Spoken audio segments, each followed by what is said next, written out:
Yes, hello everyone and welcome to all our West Australian football fans to another edition of Around the WAFL, your go-to WAFL podcast in season 2024. And what a big weekend it is going to be. It's Think Mental Health round with three big matches taking place in round 11. Of course, two on Saturday and one on Sunday. An absorbing weekend of football coming your way. We're going to preview all three matches, and in just a moment, we're going to speak with Subiaco coach Beau Wardman, who's staying put for 2 more years. Of course, that news breaking in the last few days or so. Paul Persick alongside Ethan Roth. Rothy, another massive weekend of football. Yeah, nice to be back with you, Paul, and especially for an all-important round in Think Mental Health. So, yeah, it's great to be on board. It's going to be a big round, and no doubt a couple of big games coming up in the WAFL this weekend. Here is how you can win big at the WAFL in 2024.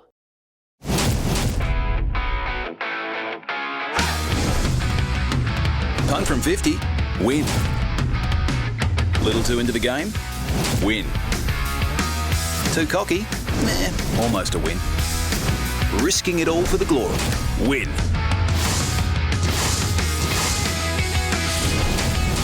It's win-win at the WAFL. Great footy, food and entertainment. Find out more at waffle.com.au. Yeah, some big win-wins for season 2024, and long may they resume this season. Well, earlier this week, big news coming out of the Subiaco Football Club. Beau Wardman, Premiership coach, is staying put for 2 more years, having signed a contract extension just a few days ago. And he is good enough to join us now. He's been doing the rounds this week in the media. Beau Wardman is here on Around the WAFL. Beau, how are you, mate? And congratulations on the contract extension. Going well, thanks very much for having me. What was the process behind it? Obviously, Subiaco have had a bit of an up and down start to the season, but your commitment to the Lions must have been a pretty good sign. Yeah, definitely. I think the showing their faith in what we're able to do over the few years. We've had some on success, and now we're transitioning our list and want to build over the next couple of years. So, as you said, we started with our win loss at the start of this year, but we can see some really good times. And looking back over the win on the Eagles, must have been really impressed to get back on the winners list against a side who are coming off a couple of wins. Yeah, certainly some great reward for the playing group. I think they played some really good football over the last couple of weeks without getting the results. And I think the complete performance on Saturday shows how connected the boys are. It was pleasing just to see our contest method, and it's come to fruition. What about a couple of the players that were impressive for the Lions as well? Wagonhead in the ruck, he was absolutely impressive, but also the shift of a couple of players to the forward line, Lockie Henderson with 2 goals as well, and also Jordan Snadden shifted a bit up forward, kicked a couple of goals. That's a good sign that a lot of your players are very versatile in any best 22 for the Lions. Definitely, we've had some injuries to some key personnel over the last couple of weeks, which is some opportunity for some other guys, so some flexibility in position. We've thrown, as you know, Lockie Henderson came back into the lead and has gone forward. Cody Eaton went back to a couple of West Coast tall forwards, and Jacob Wagonhead come through in the ruck and performed really strongly. And a huge test against East Fremantle this weekend. First and foremost, Ben Sokol, how's his ankle tracking? He's going well. He hasn't had to have surgery, which was good for us. But he's 2 to 3 weeks away from getting back to playing league footy. But he's been putting in a fair bit of work in the lab. It's good to see him putting in the effort in his recovery, no doubt about that, and that will be a big boost later in the season when Ben Sokol does return after that injury back in the state game. Now, of course, in a couple of Subiaco's games this season, of course, your side's been in it for the 3 quarters, and then all of a sudden the last quarter the team just starts to fall away. Is it due to the injuries that the team has suffered, or the fitness factor? A lot of people have been talking about the fitness factor all around the WAFL circles. What is it all down to from your perspective? Certainly a couple of soldiers before half-time help, throws out a little bit of balance and puts some extra work into some players, particularly through our midfield. I think largely we recognise that not taking our opportunities in front of goal when they've presented forces us into a trenching game. So you guys must be up and about, test yourselves against the reigning premiers. Yeah, definitely. They're really excited. I think that result on the weekend gives us some confidence that if we can play a connected game with our 20 players all buying in, then we compete with any player, any team. And the fact that the competition is so close that we give ourselves a really good chance this. It's quite an interesting scenario. This Sunday you're playing East Fremantle at Revo Fitness Stadium. I think anyone's brain would be fried about that. Yeah, certainly a little bit different. With East Fremantle Oval, not quite ready at the moment, but we're happy to play. And we've had some good success at Revo Stadium over the last couple of years, so that doesn't hold any for us. And we know once we're out there and the ball's bounced, we've just got to be really competitive and get the ball in. Beau, we really appreciate your time. Congrats on the 2-year contract extension. All the best for the Lions on Sunday against the reigning premiers. Should be a great game. No worries. Thanks, Paul. Thanks, Ethan. That was Beau Wardman, Subiaco coach, of course, premiership coach at the Lions. He's staying put at the land of the Lions for 2 more years. And I think that's a good move by the Lions. You know, the commitment between coach and the club is very, very important in the long-term picture in the WAFL. And it's great news for the Lions. Yeah, premiership coach as well. I know he has a good relationship with the younger guys. Obviously, he was a Colts premiership coach as well a number of years ago as well. So he has that balance of being able to sort of coach and be a mentor for both sides of the ledger, so to speak. So, yeah, just great reassurance and security for a further 2 years. No doubt about it, and good for the long term for Subiaco to get back to the top of the WAFL mountain. He's done it before by Wardman. He'll be keen to do it again. And, of course, they've got a big game coming up against the reigning premiers on Sunday. We'll preview that in just a moment here on Around the WAFL. But first, check this out. Introducing the WAFL Merch Shop, your ultimate destination for all things WAFL. From jerseys to scarves to caps, show your support for the WAFL in style. Grab exclusive merchandise now and gear up to cheer louder than ever before. Visit shop.wafl.com.au today and let your passion shine. Oh, the Waffle Merch Shop just gets better and better by the week, Ethan. It doesn't get any better than that. Beanies, shirts, hats, you name it. The whole deal is right there at shop.wafl.com.au. Yeah, winter is here, so I love to see people rocking the beanie as well. I know you do it just fine. Absolutely. Rocking that beanie no matter where I'm at. Let's go to the games for round 11. Think mental health round in the WAFL. We're going to start it off way down south in Mandurah for the game between Peel Thunder and Perth. 1:10 p.m. live on the AFL app. I'm going to be on the call for this one, making the long drive south, but this one, you know, it's a bit hard to read on this game. The reason being is because Peel are on, you know, they lost top spot on the ladder the week before last to Claremont, and they've had a week, you know, just to do a little bit of soul searching to see where the side's at. They've lost a couple of players. Perth, they've come off a bit of an embarrassing loss, to be frank, to the West Coast Eagles in Northam during the WA Day round. They've had their run of injuries. They've been competitive against some of the higher quality opposition. How are they going to fare this week? So there's a lot of intrigue about this game, despite what the expectations are on paper. Yeah, it should be fresh after the bye as well.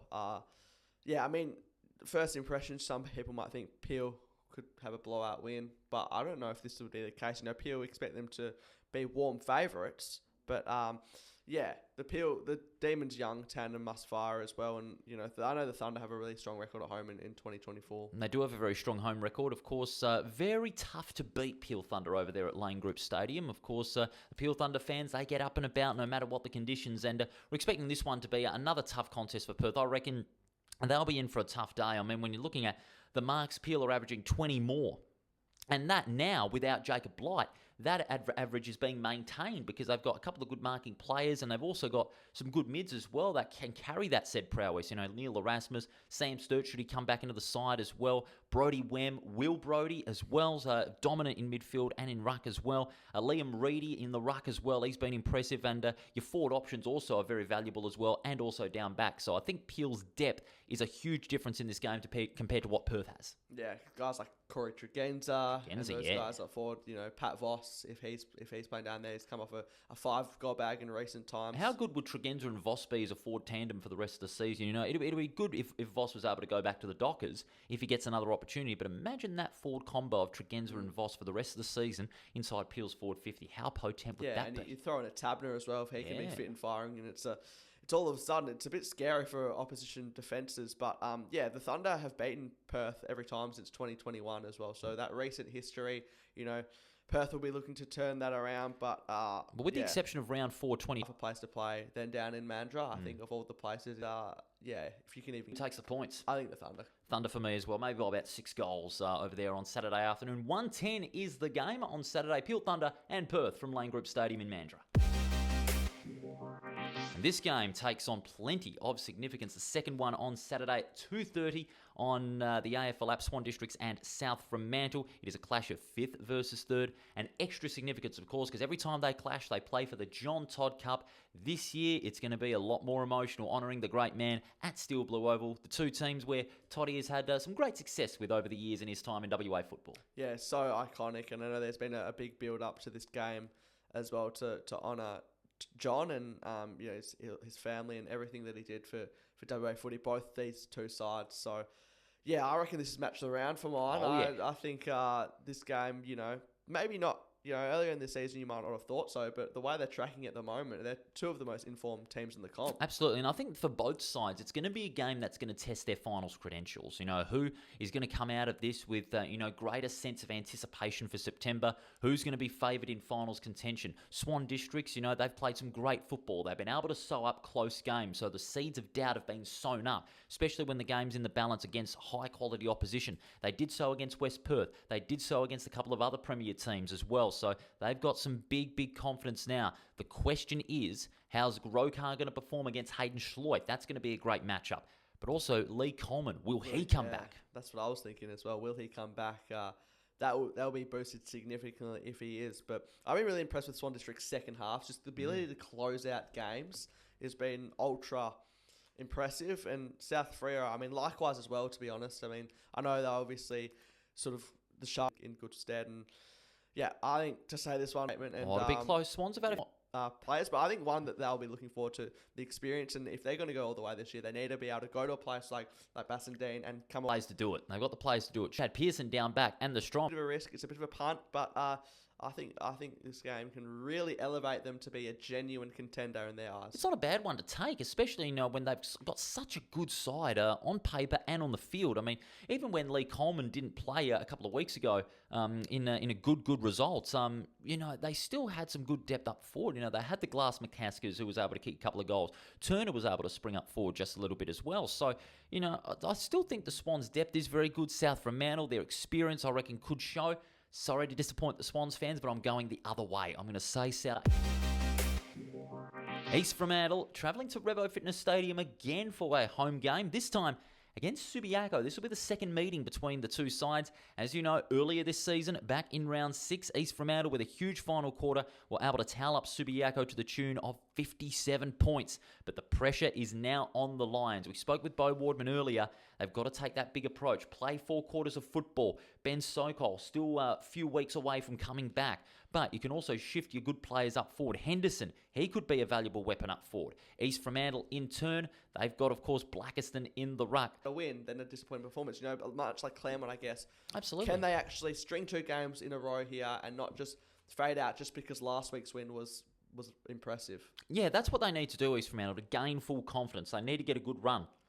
Subiaco, of course, they need to get a good run going as well because they've got 2 wins in a row on the board. They're looking for 3 straight. East Fremantle, they've been a bit inconsistent. Think about this. Their last 5, they have, won, lost, 1 lost. So it's a bit of a mixed bag for them. They've won 3 out of their last 5, but lost 2 out of their last 3. So they just need to string a good, consistent run together. The forward line, I reckon, for East Fremantle is going to be what makes the difference. When you look at Cody Leggett, Jonathan Marsh, they are some big sources for scoreboard pressure. Milan Murdoch as well can shift up forward as well. He's going to be matched up, I reckon, on Greg Clark. That's going to be a beauty, a match of pace and aggression in this game between the 2 key midfielders wearing the number 1s on their back. Milan Murdoch and Greg Clark, both very efficient. Yeah, they went head-to-head in round 6. Obviously, we know how that panned out with East Fremantle convincingly winning there. But you mentioned guys like Cody Leggett. How good was his goal against West Perth? In any conditions, let alone with the wind and the rain. That's how good Cody Leggett is. If you kick a goal like that in any conditions, you are bound to make a big statement. He certainly did that over the weekend. Yeah, I reckon he's underrated. I know we've had him on the show and we've spoken about it a little bit, but I don't think he gets the credit that he deserves from, I guess, the wider WAFL public. What about a couple of the other midfielders as well? I reckon Fraser Turner could match up well on Lee Kitchen, though. Both have got very, very good leg speed. Their running carry has been very consistent, and I reckon that matchup could also be a deciding factor. Yeah, Fraser Turner, and he's very, very speedy, and Kitchen for his ages as well, and I guess Kitchen will be hoping for that support from, your Schofields and your Snaddens, even Snadden, his former side, crossed over from East Freo for more senior opportunity in the first place. So. But what was also magnificent, and I think this will go into East Fremantle's favour again, is the two pillars down back, Erdley and Jupp. I mean, it's the most devastating backline combination. It's what delivered them the premiership last year. That potent backline, they completely shut down West Perth's forward line in the last quarter. They did so in round 6 earlier this year. I reckon they can do so again. Yeah, they locked down forwards like there's no tomorrow to do it with such ease most weeks. So, that's going to be vital. And I guess it's a question of who do they go to, because I guess Jack Mayo is that key pillar up forward for the Lions, but then no Sokol. How you'd expect Lockie Henderson after kicking 2 goals. Henderson would have to shift up forward. Schofield, I reckon, would have to shift up forward as well. Mayo needs that backup. He needs that added supply in front of goal. If he doesn't get it and they're solely relying on Mayo, that backline's going to be all over Mayo like a cheap suit. Yeah, and I think for Subiaco to have any chance of winning this game, they need at least a few goals out of their midfield as well. But I think East Fremantle's depth in goal-kicking mids, as far as that's concerned, I reckon that could prove a little bit too strong. With that in mind, who does win anyway? It's going to be a great game. Yeah, I can't see a way in which the Lions can get up, unfortunately, for their sake. So I think the Sharks. But having said that, I think Subiaco, this is the best time to get a side like East Fremantle. Where Absolutely. are we truly at? Are we better than a side that's, 8th? Now, or 7th. Currently 7th on the ladder. Are we better than that? Are we right where we should be? Where are we actually at after that win against the West Coast Eagles? I think this is a perfect time for them to genuinely test themselves. Same can be said for East Fremantle. Are they better than where they are in 4th place right now? They're still teetering inside the 5, but they're only 1 game ahead. They're only ahead of Swan Districts on percentage. So they could drop 1 or 2 places this weekend. So where are they at? That's also going to be a question ask of East Fremantle, along with Subiaco. And it's come at a very perfect time. It has done. So, yeah, East Fremantle, you'd be disappointed if they dropped this one, put it that way. Yeah, they certainly would be. I'm going with East Fremantle as well, only by about 3 or 4 goals, I reckon. It should be a fantastic contest over there at Rebo Fitness Stadium. Neutral ground for East Fremantle and Subiaco, but what a contest it is going to be on Sunday afternoon at 2:30.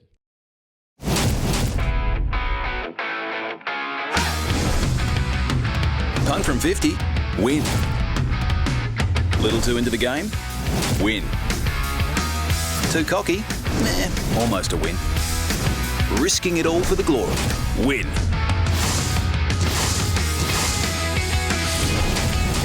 It's win-win at the Waffle.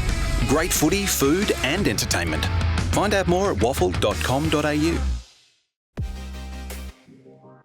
Win big at the Waffle in 2024. It is in full swing. Of course, this week is the Think Mental Health Round. And what an important concept mental health round is. Of course, we go back to last year. It was a wonderful concept, and they're going back to it this year, which I reckon is great because the mental health in footballers, volunteers and umpires is incredibly important these days. When you go back 25, 30 years, it wasn't even a first thought, but the WAFL, WA Football Commission and the WAFL getting behind Think Mental Health Round and players, fans and volunteers embracing it, it's a great concept. Yeah, especially for the players. You've got to be mentally healthy to be physically healthy and vice versa. And it's just great to see it being embraced by all Waffle clubs as well, really coming together, connecting with players and fans, really getting that message about, it's not weak to speak, you can always reach out. Never is weak to speak. All across the Waffle and Waffle W as well, getting behind it as well. So I think it's a superb initiative and long may it continue. Absolutely. And 3 big games as part of Think Mental Health Round as well. Get behind it, ladies and gentlemen. It's a wonderful concept. Think Mental Health Round